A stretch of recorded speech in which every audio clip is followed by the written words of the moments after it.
Assalamu алейкум, саламатсыздарбы ардактуу теле көрүүчүлөр, кутмандуу ушак кечиңиздер менен баардыгыңыздарга салам айтабыз. Баткен телеканалында Бат Шоу программасы кайрадан сиздердин назарыңыздарда. Баарыңыздарды мына ушинтип өтүп кеткен 21 март Норуз майрамыңыздар менен, жаңы жылыңыздар менен, жаңы күнүңүздөр менен чын жүрөктөн куттуктайбыз.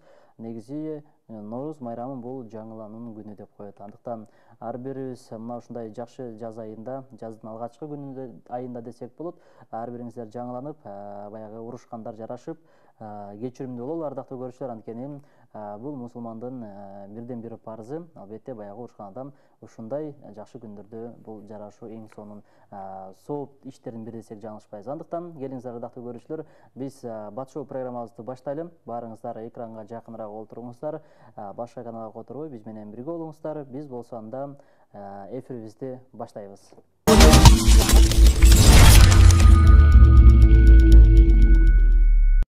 Бүгүн бизде конокто ардактуу көрүүчүлөр, өзгөчө бир инсаныбыз келип отурат. Өзгөчө өнөрдүн ээси десек жаңылышпайбыз. Бул өнөрдү анча-мынча инсандардын колунан келбейт. Бир гана өзүнө ишенген бул инсандын колунан келет деген ойдобуз. Ошондуктан студиябыздын бүгүнкү коногу Таш Чайнар аты менен, лакап аты менен элибизге кеңири таанылып калган Баткен жергесинин колуну, Баткенден чыккан балбан жигит десек жаңылышпайбыз. Абдурасул Мусаев бүгүн бизде конокто, студиябызда. Ассаламу алейкум. Куш келипсиң биздин студиябызга.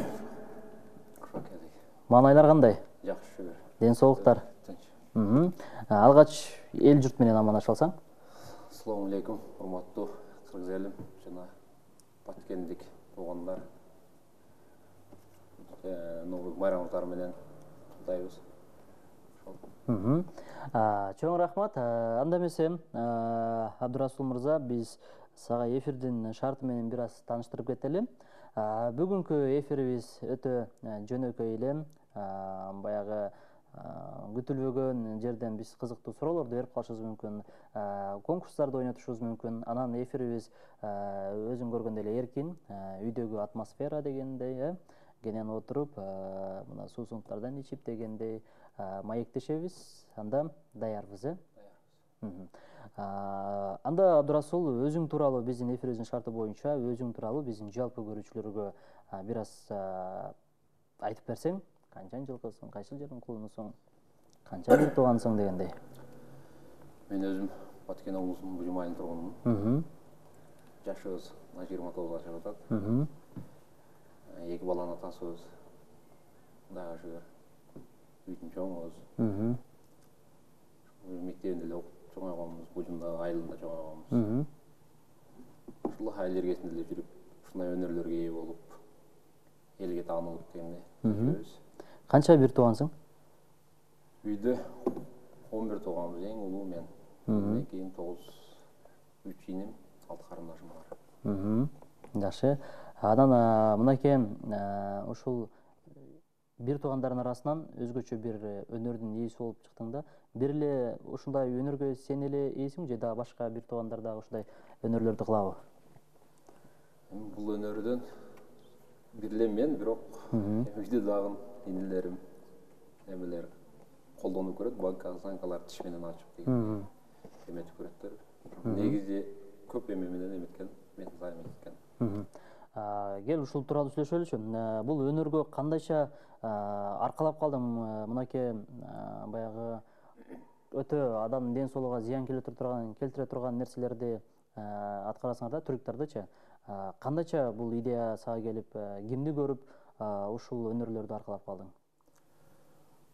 Бул идея кандай десем, кайдан келген өзүм дагы чынында билбейм. Бир телевизордон эле көргөнбүз, мына Таш Чайнар деп чыгып эметти. Анан ошону көрүп эле мен өзүмчө кыял кылып элем да, элге таанылып экранга чыксам деген. Кийин анан ЛТР эмеси келди, телевидениясы. Баткенде эле фотону тарттык, тутулгансыздыктарга жаттык, ушундай эмелерди көрсөттүк. Кийин ушинтип эле элге таанылып, ушундай эмелер менен чыгып кеттик. тез эле ушул баягы бутылкаларга жатып ушундай машина тартып калдыңбы же буга чейин бир аз баягы көнүгүүлөр жасап жүрдүңбү машиналерди тартыш үчүн?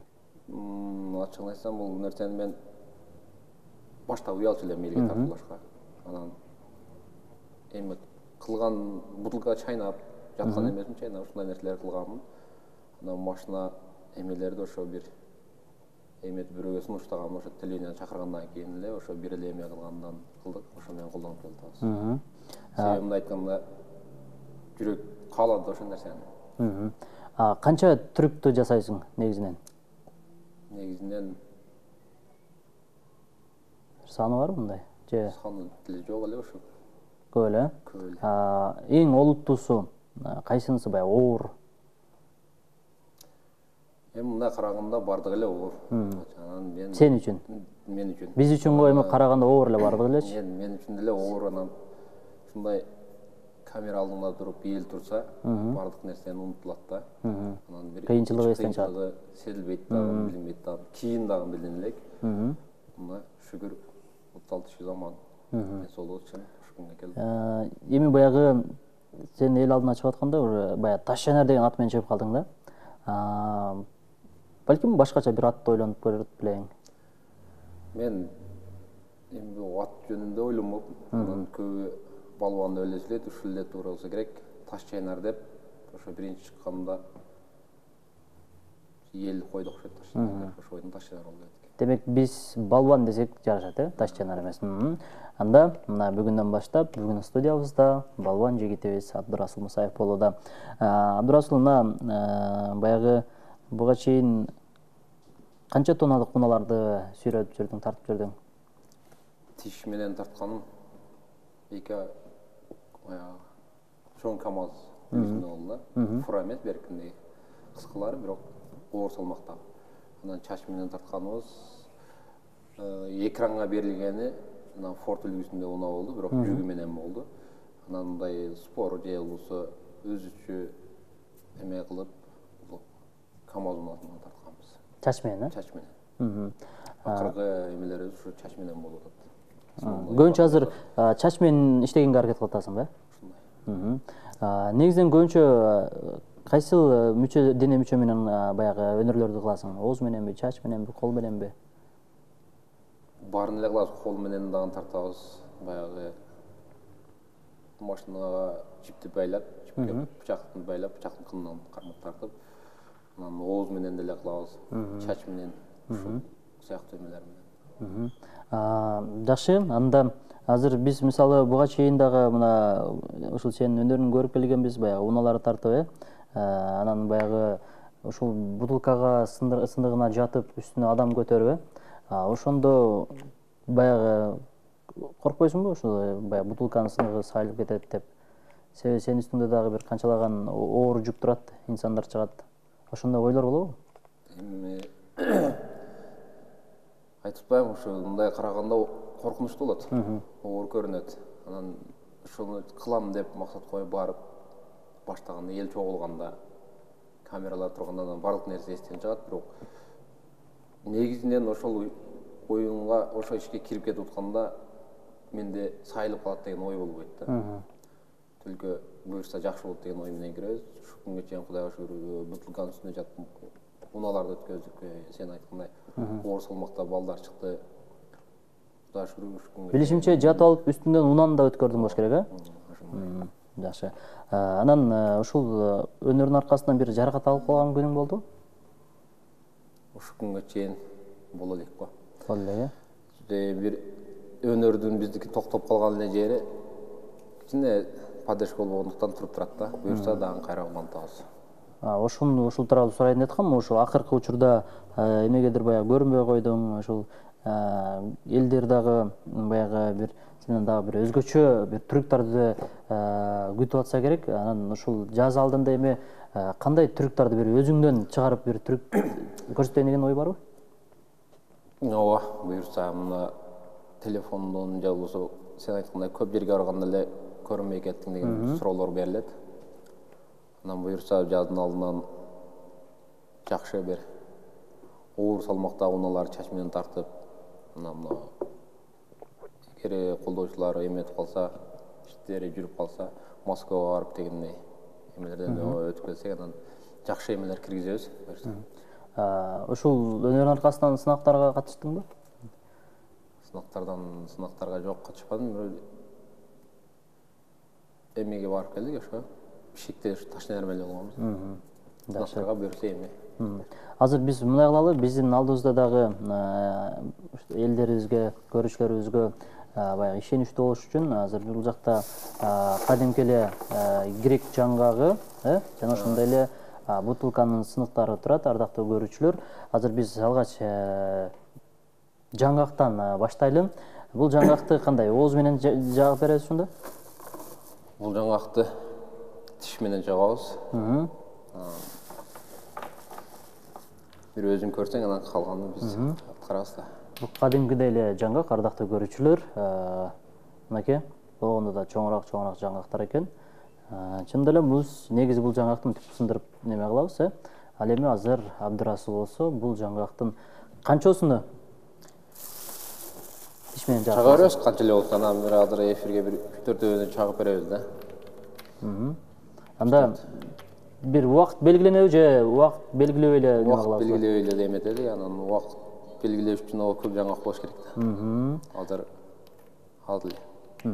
Анда кеттик, анда бир көрсөтөйүн. 4 жаңгакты азыр биздин көрүүчүлөр мүмкүн болсо Абдырасулду крупныйраак алсак, жаңгакты элдерге көрүнө турган кылып тартып, анда кеттик. Бысмыла деп тиш менен жагып берсин.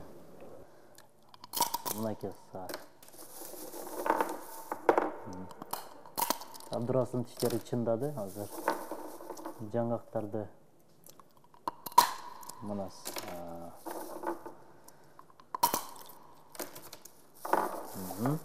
Болуп калды окшойт менимче. Мынас болду. Тиш керек эми. Жакшы. Ушундай баягы ооз менен ушу тиш менен жагатканда баягы тиштерге зыян келип калган учурлар болобу? Ушунга чейин бутылка чайнап же бир жаңгак чагып тишке Кудайга шүгүр зыян тиелек, оозго деле зыян тиелек. Эми мисалы бизге окшогон инсандарда ушуну салып көрсөм, балким тиш менен баягы тиштейм дегенде кээде тишибиз бошошуп кетиши мүмкүн, ошондойлор болгон эмеспи дегеним буга чейин. Кудайга шүгүр. Бул эле буга чейин. Анда сенде бир сыр бар окшойт да, тишке бир нерсе кам көрөсүңбү? Жок, эл катары эле сыр деле жок. Тишке кам көргөн эми жууп таштап жүрөбүз да. Жакшы. Мына ушундай ардактуу көрүүчүлөр, өзүңүздөр көрүп болгондой эле Абдырасул Мусаев өзгөчө бир тиши менен азыр бир канча жаңгакты жагып берди. Үйдө бала чакаң жаңгак чагып бер десе, оозго салып туруп эле сындырып майчылап берсең керек. Мындай нерселер менде деле болот. Инилерим деле тиш менен чагып эметет. Анан көп айтат, тишке зыяны тиет, кылбай эле кой дегендер болот. Анан адам деле өзүгө карап иш кылат да. Өзүгө макул келген ишти кылат. Макул келбеген ишти кылбайт. Мага ушул макул келет экен, сен айткандай үйдө деле колдонобуз күндүк эмеде. Жаңгак чагып берсе чагып берип. Жакшы.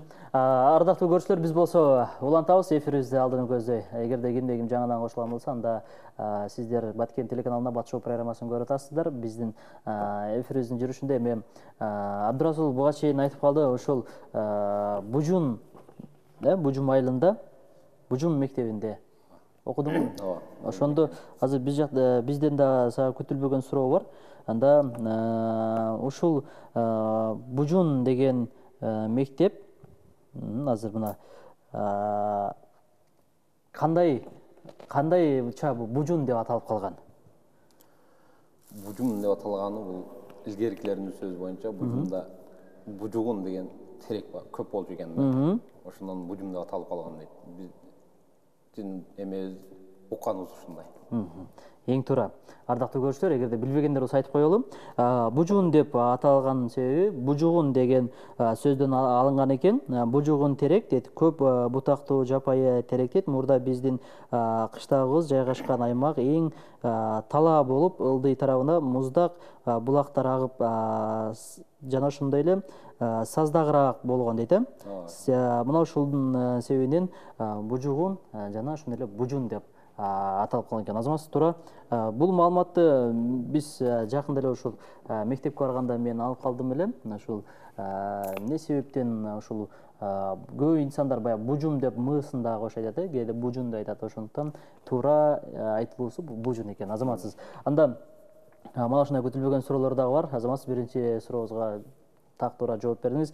Кийинки конкурсубузду баштайлы анда. Оюнга даярбыз, Даярбыз. Биз эфирдин башында айткандай эле, эфирибиздин жүрүшүндө кызыктуу конкурстарыбыз дагы болот. Ардактуу көрүүчүлөр, анда биз сиздер менен бүгүнкү берүүбүздүн эң алгачкы оюнуна кезек берели. Бизден алыстамай жок.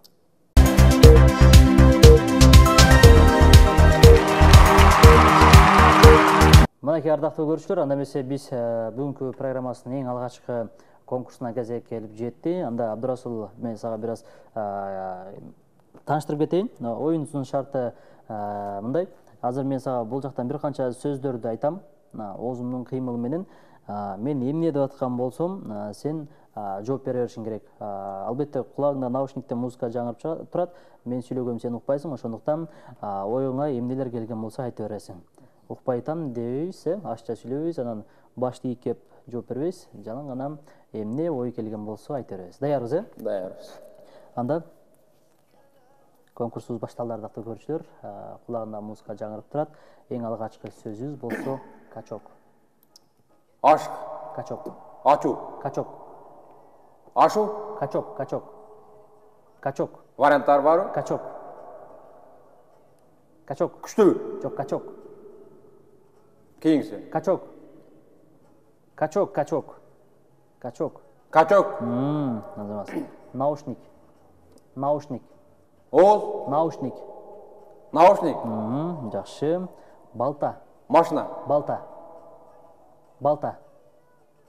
Машина. Балта. Мат. Балта. Бата. Балта. Балта. Сальта. Балта. Балта. Балта. Жакшы. Трюк. Азыр. Трюк. Трюк. Түкүрүк. Жок. Трюк. Түрк. Жок. Трюк. Түрк. Жок, жок. Трюк, трюк. Трюк, мисалы, мына биринчи, бул экинчи трюк. Түрк. Жакшы. Айнек. Ат. Айнек. Атыр. Жок, айнек. Айнек. Айнек. Айнек. Ашык. Жок, айнек. Айнек. Айнек. Атыр. Жок. Кийинкиси өтөлү. Чыпалак. Чыпалак. Жакшы. Түштүк. Муз. Түштүк. Туз. Түштүк. Түштүк. Түштүк. Түш. Түштүк. Түш. Түштүк. Түштүк. Түш. Түк. Түк. Түштүк. Кайка. Кийинкиси. Ноорус. Тоо. Ноорус. Ноорус, ноорус. Ноорус. Тоо. Жок, ноорус. Ноорус. Кооз. Жок, ноорус. Варианттары. 21 март, ноорус. Ноорус. Доңуз. Ноорус. Ноорус. Тоок. Жок, ноорус. Ноорус. Сүмөлөк, ноорус, ноорус. Ноорус. Жакшы. Жаз. Чач. Жаз. Чач. Жаз келди, жаз. Жамгыр. Жаз. Жаз. Час. Жаз, айлана жаз. Жаз. Жаз. Жакшы. Кийинкиси болсо айнек. Айыл. Таппай калганыбыз. Айнек. Айнек. Айыл. Жок, айнек. Айнек. Телевизор. Жок, айнек. Компьютер. Жок, айнек. Айфон. Жок. Айнек. Мына айнек. Айнек. Жакшы. Азаматсыз, мынакей туура табылды. Кийинкиси болсо анда оюн бүттү. Komuz. Oyun бүтті. Komuz. Oyun бүтті. Oput. Oyun бүтті. Oput. Oyun бүтті, oyun бүтті. Angıl angıl. Oyun бүтті. Oput. Жоқ, oyun бүтті дейм. Solput. Oyun бүтті. Oңput. Oyun бүтті, oyun бүтті, oyun бүтті. Соның рахмат. Мына ушундай оң бут, сол бут өкөлөп бир денени көтөрөт дейт. Ансыңардай Абдырасул oyun бүтті деген сайын оң бут деп, сол бут деп жооп берип атат. Азамат, жакшы. Мына ушундай кызыктуу конкурстан кийин биз болсо ардактуу көрүүчүлөр, эфирибизди алдын көздөй улантабыз.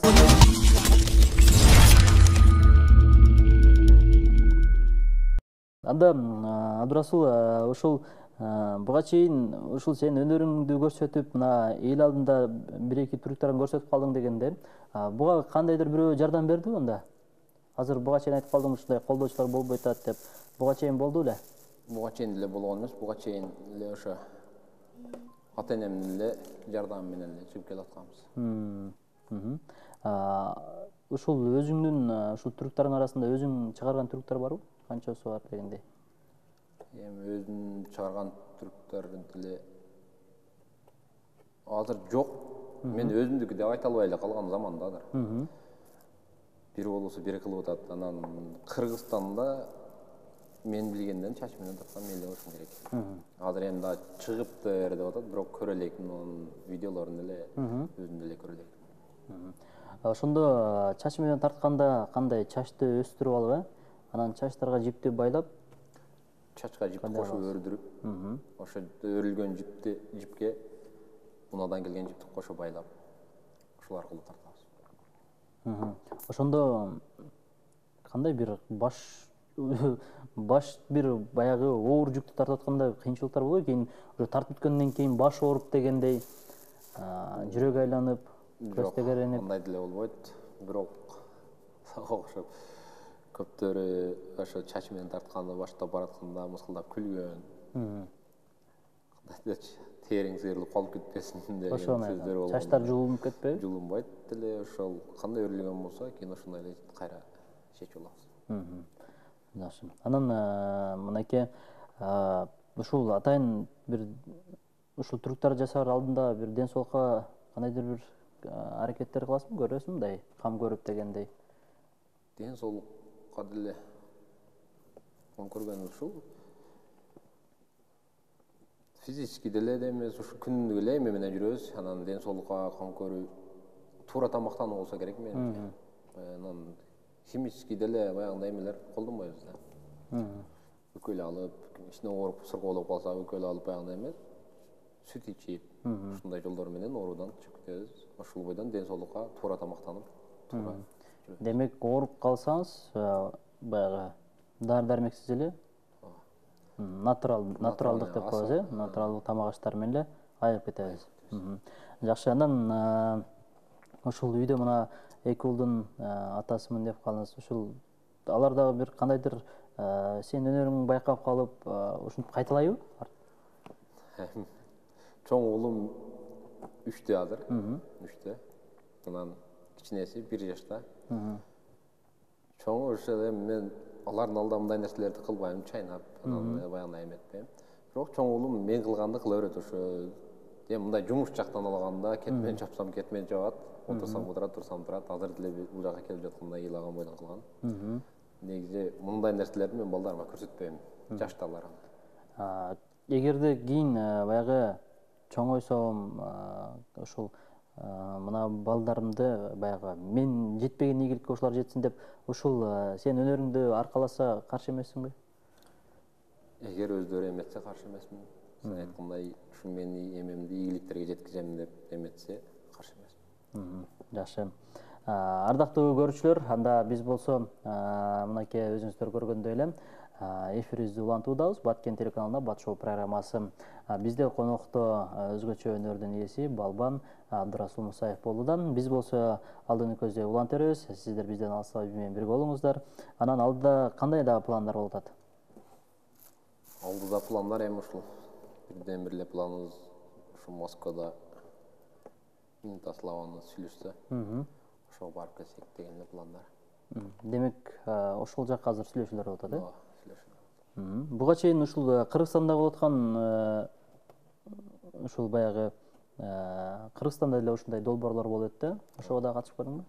Ооба, бир X Factor дегенге катышкам.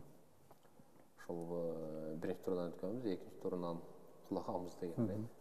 Мына азыр өтө баягы ушундай балбандар көбөйүп кетти. Анын арасынан баарыбызга белгилүү болгондой эле Чыпалак Батыр деп чыгып баратат. Алар кандай эмне себептен, же тааныштары көптүгүнөн баягы эл алдына чыгып кеттиби? Же өнөрү ушулар күчтүүрөөк өнөрү барбы? Менимче күчтүү деле өнөрү жок. Анан шаар жергесинде ушундай өнөр менен көбүрөөк аркалаганга байланыштуу ушул сымал анан интернет аркылуу эметип кетет. Анан биз айыл жергесинде экенбиз, жумуштан бошобойбуз да мындай нерселерге. Айылдын жумушу менен жүрөбүз. Мындайча айтканда колдоо деле болот, керек. Азыр ушул жерден ой пайда болуп атат, ушундай өнөрдүн арты менен ошол шаарга эле кетсем, ошол жактан эле чыксам деген ой болобу? Жок, андай ой жок бизде. Ошол айылдан эле көтөрүп. Айылда биз шаарда жүрө албайбыз. Себеп? Себеп шаар жакпайт да. Биз эми айылдын балдары болгондон кийин айылдан сөз кетпеш керек. Албетте, жакшы. Кандай тамактарды жакшы көрүп жейсиң? Жакшы көргөн деле тамагым жок. Тамак деле тергебейбиз. Барга шүгүр кылабыз. Эмне болсо чайнай беребиз. Эмне болсо чайнай беребиз. Алдыда бутылканын дагы азыр сыныктары бар, ардактуу көрүүчүлөр. Мынакей Таш Чайнар айтты, Балбан айтты. Эмне болсо дагы чайнай беребиз деп. Бирок азыр биз мындай кылабыз. Алдыда ушул бутылканын мынайтты азыр элдерибизге көрсөтүп коелу. Мүмкүн болсо, ардактуу көрүүчүлөр, өзүңүздөр көргөндөй эле бул кадимки эле бутылканын сыныктары. Эми биз атайын эфирибизде баягы сындырып, баягы эми адамга сөзсүз түрдө кээ бир ден соолугуна зыян тийип калышы мүмкүн, балким чачырап дегендей сыныктары студиябызда ошол болгондуктан биз алдын ала даярдап келдик. Мына өзүңүздөр көргөндөй эле, балким бул камерага көрсөтөлү, мүмкүн болсо жакыныраак алсаңыз.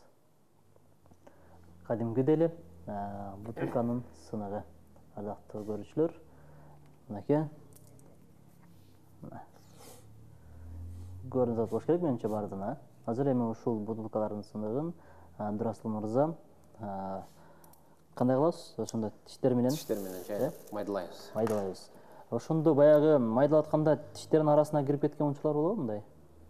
Тиштердин кычыктарына кирип кетип сайылып калбайт го, бирок майда күпкүмдө калат да. Баягындай кайра түкүрүп тоозутулайбыз да. Мындай сайылып калып, же болбосо кан чыгарып, же кесип эметип. Демек, муну азыр чайнагандан кийин сөзсүз түрдө бир аз оозду да чайкабыш керек болот экен, Чайкагандан мындай кээ бирөөсүн ышкылды, алма чайнай койсоң, ошо менен кошо чыгып кетет деп. Ошондой кылсаң тазаланып кетет экен. Демек, алма жегенде курсакка кетип калышы мүмкүн экен да? Кетип калышы мүмкүн. Анда биз азыр мындай кылалы, Абдырасыл. Буну эфирибиздин аягында ушул чайнаталы. Ага чейин бизде да бир конкурсубузду ойнойлу да, андан кийин дал ушул биз сөз бергендей эле элдерибиздин алдында ушул бутылканы чайнайбыз, сыныктарыны. Эмнеден коркосуң? Эмнеден коркпойсуң? Жаныбарбы же эмне? Балдар жаныбар. Алладан эле коркобуз го дейм. Жаныбарларданчы? Жаныбарлардан түсү суук эле жылан болуш керек. Суук эле жылан. Анткени бардык келген көрүүчүбүз эле биздин конокторубуз эң корккон ушул жылан экен. Эми биз көп ойлошу мүмкүн, булар каяктан жылан коет эле, Баткенде жылан жок болуш керек деп ойлосо керек. Бирок алдыда көрөбүз, балким жылан же болбосо башка бир жаныбар болуп калышы мүмкүн. Ага чейин биздин шартыбыз боюнча көздү бул менен жаап турабыз. Биз анан алдыбызга ящигибизди коюп, ардактуу көрүүчүлөр, экинчи конкурсубузду баштап, Абдырасылдын фобиясы, корккон нерсеси балким биздин яшигибизден чыгып калар, аны азыр убакыт көрсөтөт. Бизден алыстабаңыздар, биз экинчи конкурсубузду баштайбыз. Көздү жумабыз анда. Көздү жумуп турабыз. Бизден алыстамай жок, биз анда экинчи конкурсубузду баштайбыз.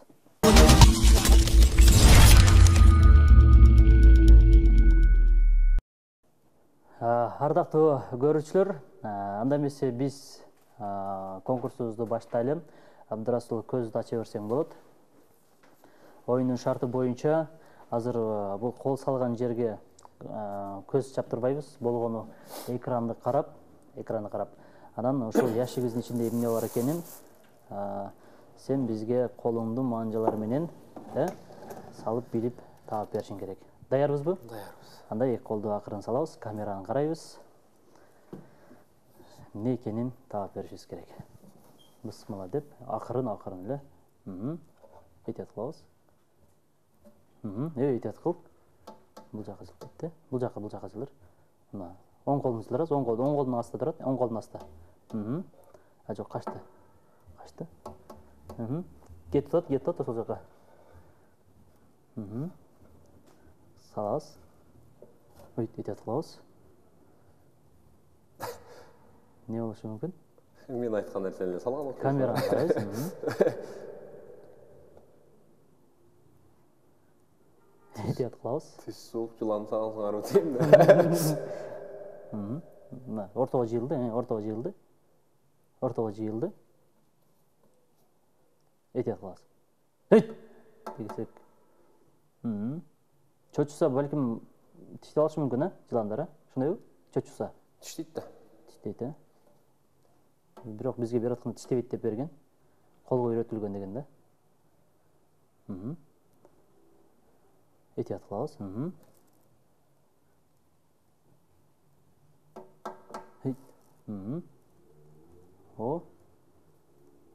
Жыланга Билбейбиз. Аны кол менен жаштап кармап, анан айтыш керек.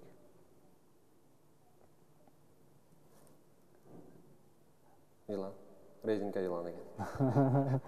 Эң туура. Бул ардактуу көрүүчүлөр, болгону жөн гана жылан болсун, ал балдар үчүн ойной турган жылан десек жаңылбайбыз. Анда экинчи да шартыбыз бар. Азыр да көздү жаап турабыз. Экинчи шартыбызга биз кезек беребиз. Бизден алыстамай жооп. Экинчи шартыбыз да кызыктуу болот.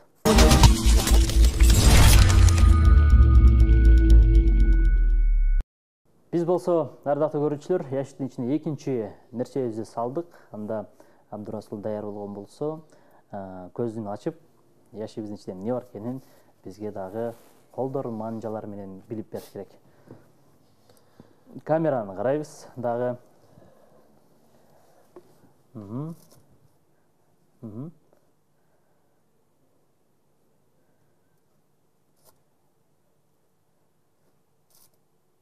Не болушу мүмкүн?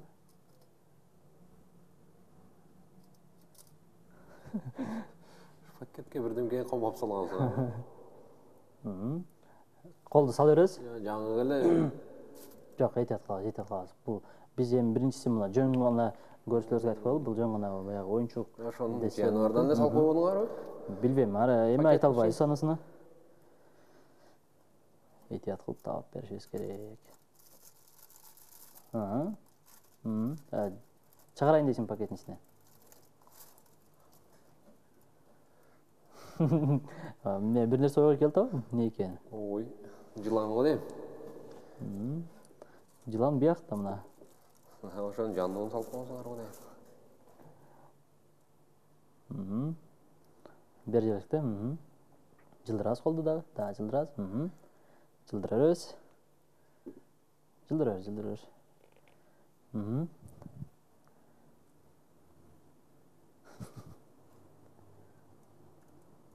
Түшүрө беребиз колду. Ылдый жакта.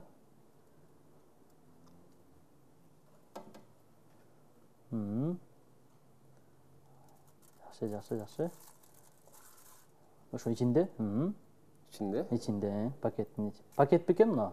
Пакет, мен пакеттин ичиндеги нерсени табыш керек да. Жок, бул жагында. Ал эмес, бул жагында. Ал жөнүндө биз неме жей турган нерсесин таштап койгонбуз да. Нар жаракта, бираз нар жаракта. Муну жакындап атабыз. Эми колду ылдый түшүрөбүз. Колду ылдыйраак түшүрөбүз. Мына. Мына ушул болчу. Не болушу мүмкүн? Ана ушул. Не ойға келді аты?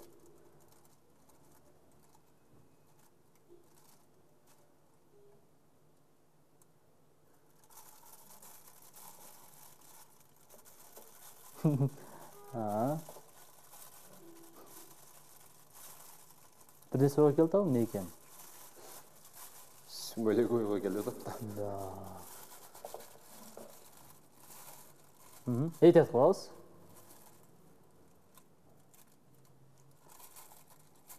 Бақа емес пе? Білбейм. Бізге тақ аты керек ме екенін? Суық. Суық нәрсе алды, Суық не болушы мүмкін? Суық нәрселерден. Екі қолмен қармайсыз.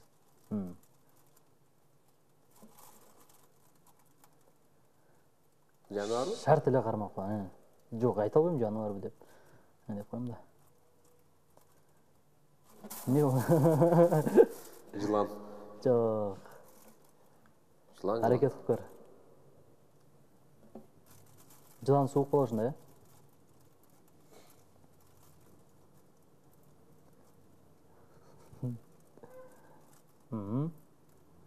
Шарт еле қармақ қойылы? Сен жөшітіп айтырсан, жылан да бұл.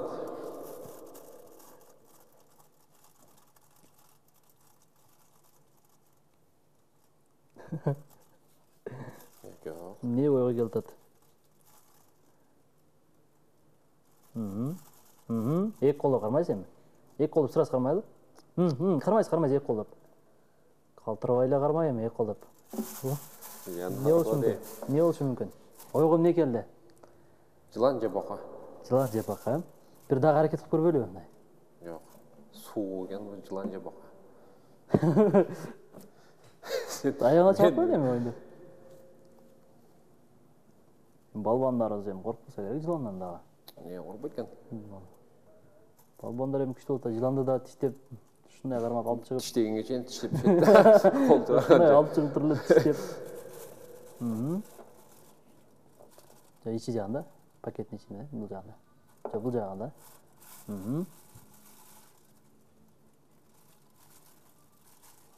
Балық?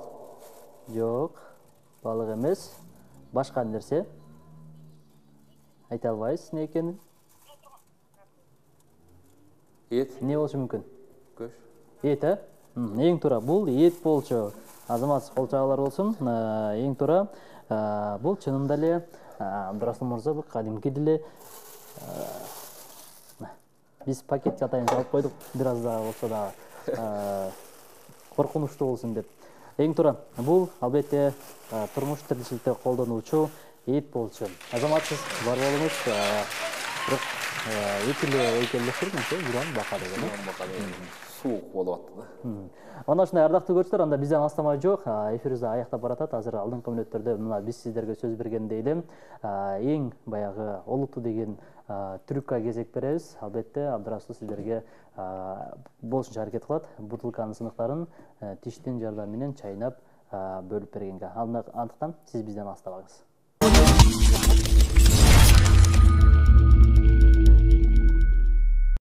Мұнайке ардақты көршілер, анда біз болса келіңіздер, алдыда мұна сіздерге ода қылғандайлы бутылканың сынықтарын азыр Абдырасыл мырза ошол 3 бөлікке бөліп қойдық. Анда тиштеп, чайнап бөліп берсін. Бісмілла дейлі, тиштерді етіп қалызы.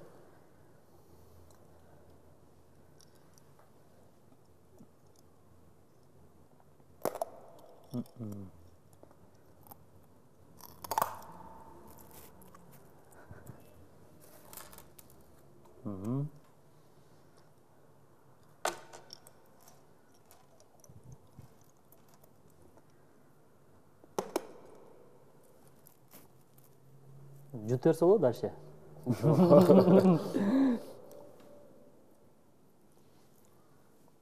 Құрсақ ашқанда кетіп жатқанда бутылка көріп, чай не берейікші, адат жоқ қой.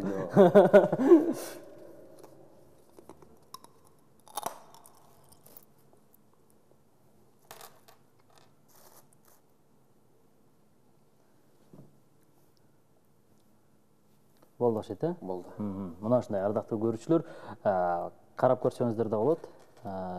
Мұна шындай тиштеп, эке бөлүп салды. Бул деген албетте үй шартында кылган болбойт, албетте зыян тийип калышы мүмкүн. Суд ичип алсаңыз болот артынан мүмкүн болсо. Биз болсо анда ардактуу көрүүчүлөр, мына ушундай өнөрлөрдүн ээси болгон балбан жигитибиз Абдырасул Мусаев бүгүн биздин студиябызда конокто болду. Келип бергениңе ыраазычылык айталы. Эфирдин соңунда анда эркин микрофон берейин. Айта турган сөзүң болсо биздин элибизге камераңа карап айта алсаң болот. Биз ушул бардык кыргызстандыктарды не дейт элек. Кыргызстандыктарга тынчтык алып келсин. Кечегиндей чек ара чырынан алыс болоюк. Мына жаңы жыл келди, өзүбүздүн мусулмандардын жаңы жылы келди. Ушу жаңы жылда эски жыл менен бардык эски нерселер кошо келсин. Жаңы жылда баарына ийгилик каалайбыз бардык инсандардын ойлогон ойлору ишке ашсын. Үй бүлөсү менен бактылуу болсун. Башкысы Кыргызстаныбыз тынч болсун. Чоң рахмат Абдырасул. Келип берген үчүн дагы бир ирет ыраазычылык айталым. Өнөрүң өркүндөй берсин. Дагы ушул элдин кызматын кылып, ушул жакшы бир өнөрлөрдү аркалап жүрө бер дейли. Ардактуу көрүүчүлөр, ушу менен бизге берилген убактыбыз дагы соңуна келип жетти.